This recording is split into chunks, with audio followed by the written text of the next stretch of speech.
Welcome to the show. Today is September 26th, 2022. Let me start by saying that I'm not a financial advisor. This is not financial advice. This information is intended for entertainment and educational purposes only.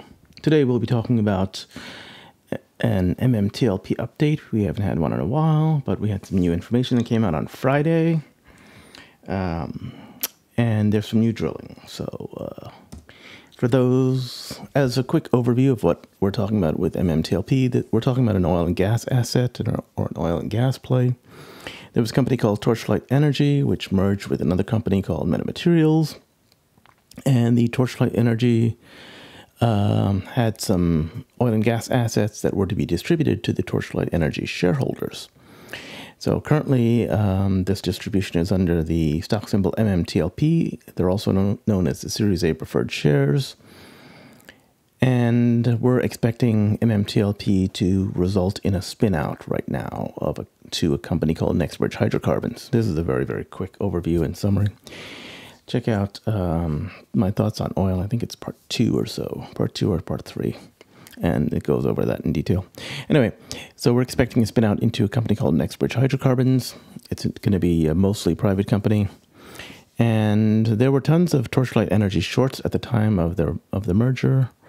And those shorts were trapped. The main asset that we're talking about is something called the Orogrande project. There are 3.2 billion barrels of oil in the ground and a whole bunch of natural gas. There's a 49% revenue interest, which can be extracted from this. The rest is being shared with University Lands and Greg McCabe and various other parties. This property is near El Paso, Texas, which is close to a Marathon refinery.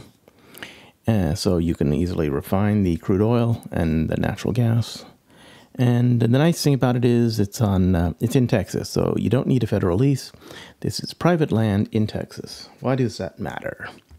That matters because in the oil and gas industry, most people have been, or most companies have been trying to lease oil from the federal government or get oil leases, and that has slowed to a trickle under President Biden.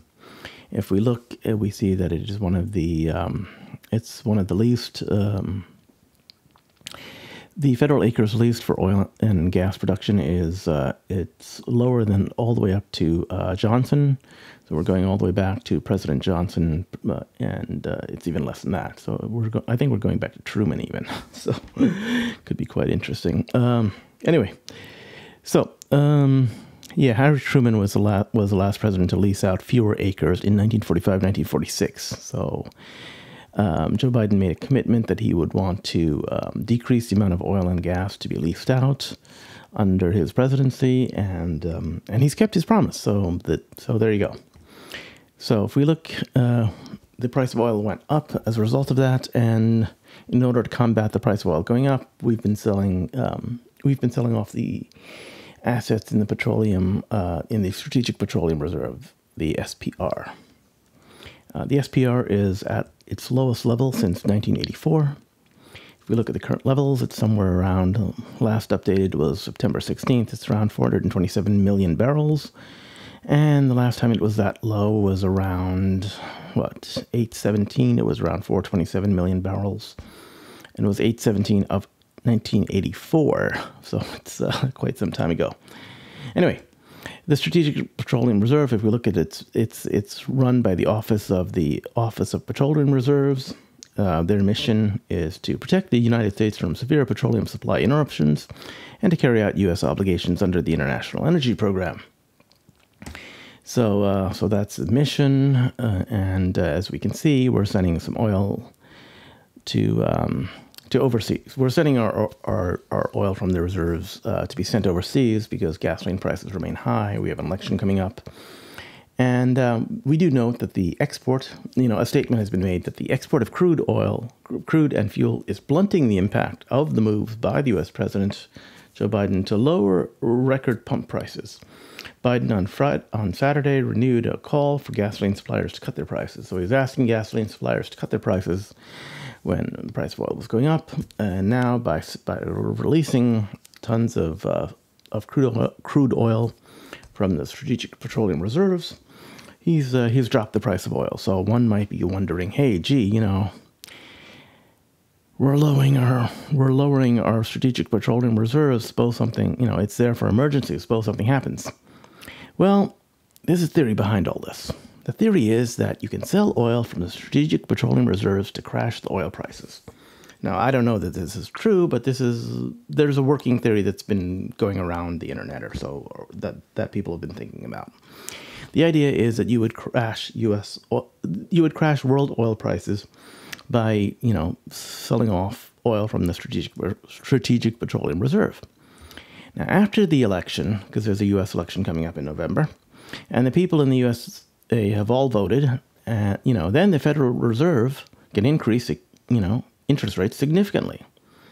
The result of increasing interest rates, of course, significantly is that housing would collapse, but then the overall U.S. economy would probably crash as well, too. Now, not to fear. When the economy crashes, then energy consumption drops significantly, because energy consumption is usually in line with the U.S. economic output. True, a lot of people are out of work, and companies don't need to produce, so you don't need to spend oil. So you don't need to buy oil. You don't need to spend money to buy oil. You're going to save your money. So the price of oil will probably collapse at that point, and then the SPR can be filled up again with cheap oil. Right? That's the ongoing theory that's going on. I don't know if it's true or not, but it's a potential hypothesis. Now, let's look at the price of oil today. As we see, the price of oil today dropped significantly. It is $76.27 per barrel. The moving average across 260 days, which is about the 1-year moving average price, is $91.87.5. So we are significantly below the 1-year average price of oil. The price of natural gas is still relatively high. It's at $6.93. Natural gas is being used in Europe. And I'll go into that. That's a whole nother can of worms. Anyway, so MMTLP, getting back to there. So MMTLP, we put together this spreadsheet a while back. Links will be provided to get to how the spreadsheet is calculated. I won't go over that in detail. But it looks at the price of oil and compares it against the expected value of the dividend, assuming that it's a non-taxable event, which means that metamaterials will not be paying taxes on it, but you will be paying taxes on it. Okay, it's because if you're getting the equivalent if you cash out, then you'll be paying taxes. That's just the way things are. Okay, and in any case. We're somewhere around the current oil price is $76. The 1-year average is $91. The prices they could sell the assets for would be somewhere around that range of values. So you could be getting anywhere from $41.27 all the way up to $56.88. I'm thinking it's probably going to be towards the higher end as opposed to towards the lower end because, quite frankly, there's not much oil left in the SPR. So, and everyone knows that, right? Everyone knows the fact that the SPR will not last forever at these current rates of consumption. So I think that it should be easy to get towards the higher end. Anyway, what's been happening? What's been happening is drilling in the Orogrande Basin. Thank you to CPLANT. The trend is your friend. CPLANT has made this tweet on September 23rd. I think that was a Friday or so. It was pretty cool. He keeps up to date. Follow him. He's a great guy. Thank you to TheTrndisuFrnd, who actually retweeted this for me, and to Roller Pigeons. And my initial reaction was, thanks for the heads up. I know Bird Lady made a video on it yet. I haven't checked it out yet, but my initial reaction is I haven't heard of Tug Oil and Gas. And these guys have not drilled there before, I believe. So therefore, Tug Oil Gas could be working for a potential buyer, bringing in their own people to drill the area, right? So for MMTLP, right? So they could be kicking the tires, trying to see what's going on. That's my initial thought. Let's look at the tweet itself.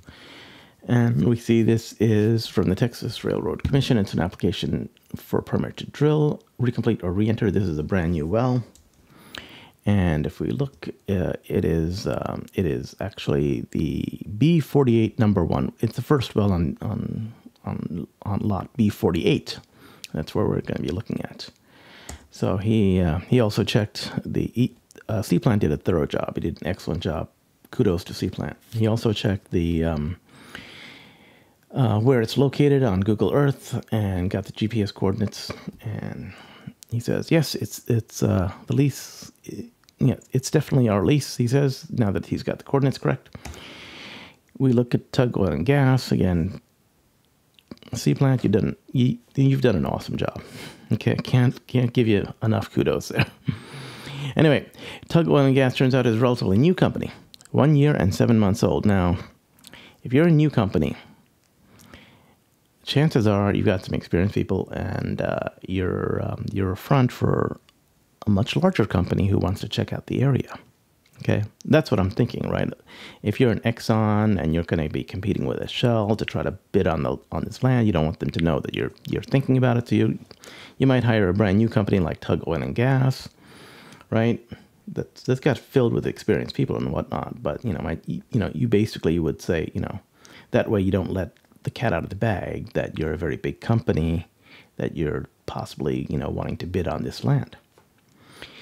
Because there could be competitors, right? You don't want to drive up the price of the land. You don't want to make your competitor scared, and etc. Right? You just want to get the lowest possible price. So you want to keep it. You want to keep it as quiet as possible. So CPLANT had a look at it, and he says, "Hey, look, it's definitely inside the land. It's B48, and it looks pretty small, but it is B48." Anyway, one last tweet. We know that there's a problem with the permit, and the problem with the permit, it turns out to be it's an organizational form filing that was out of date. They're going to update it, and everything's going to be hunky-dory. So, big shout out and thanks to CPLANT, the trend is your friend. Thank you to Roller Pigeons also, because she made a video and she went over this in detail. Check out her video. It's pretty cool. Also, I have seen that Trading Secrets has also made a video. I have not checked his video out yet. It's probably very good. Check out his video.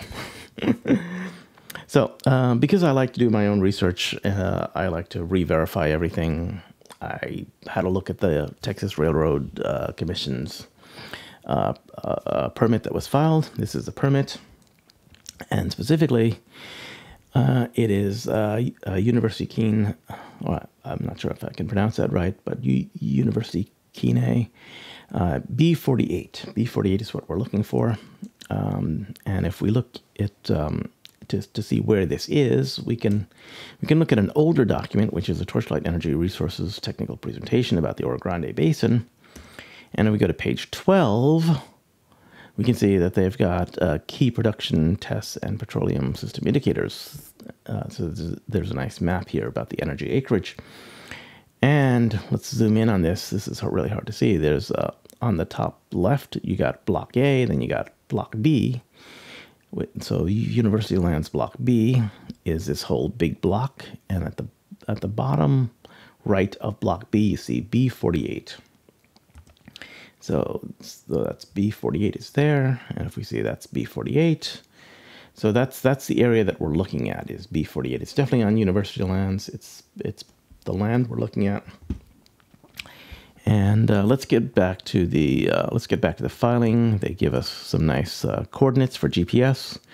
So let's put that in Google Maps and see how it relates compared to our other places that have been drilled there, right? So I happen to have placed in Google Earth all the other places, right? The Torch A25H1 well, the Founders B19 well, etc. This one is the furthest south and the furthest to the east. So it's a brand new well that they plan to drill there. So and it's further away than any other well. So it's quite interesting that they're digging that they're going to drill in that particular area. I imagine they have a particular reason for that. Let's go back to the Torchlight Energy presentation again. So I noticed that they had a pipeline access map. I happened to talk to Bird Lady Roller Pigeons about this, and she mentioned that there was an oil pipeline in the area as well too. I knew about the gas pipeline, but I didn't know about the oil pipeline. So I happened to tweet out that I was chatting with RP, and so if there's an oil pipeline close by, this could be a better play than I originally thought. I thought they would have to build their own oil pipeline. Turns out the oil pipeline is already there. If we look at it, this is the info from the Torchlight Energy Resources. We see that There is in blue, dark blue, gas pipelines, which we knew about, and the gas pipelines come quite close to the green dots at the time, which were the wells that were drilled. But there was also in green, a green line, which is the oil pipeline. Okay, the oil pipeline is further south, but it is there. So let's look at that on Google Earth. So here's all the wells, or the well locations. And I happen to draw it in myself. In purple, we have the gas pipeline, which comes pretty close to A39 and also pretty close to B48. And there's an oil pipeline that's further to the south. This is just south of 82. I'm sorry, south of 180/62. The oil pipeline comes pretty close by. So if we look, they could extend out a small amount and just get access to the oil pipeline. The closest place, I believe, is this B48 right now. So it could be that they're checking out B48 because it's pretty close to the oil pipeline and say, that way they won't have to build too much of a pipeline too far. Turns out that in Texas, oh, and by the way, off to the left, you'll see El Paso, which is a large city. Turns out in Texas has mapped out all of their oil and gas pipelines. This is a 2013 map, so it's pretty old, but, it's almost 10 years old, but it's good to know. So here is what is on there. The crude oil is in orange, and it's below 62, and it comes pretty close. So we have an idea that we could easily get access to that crude oil pipeline. It's not too far away from where we're currently interested in. Okay.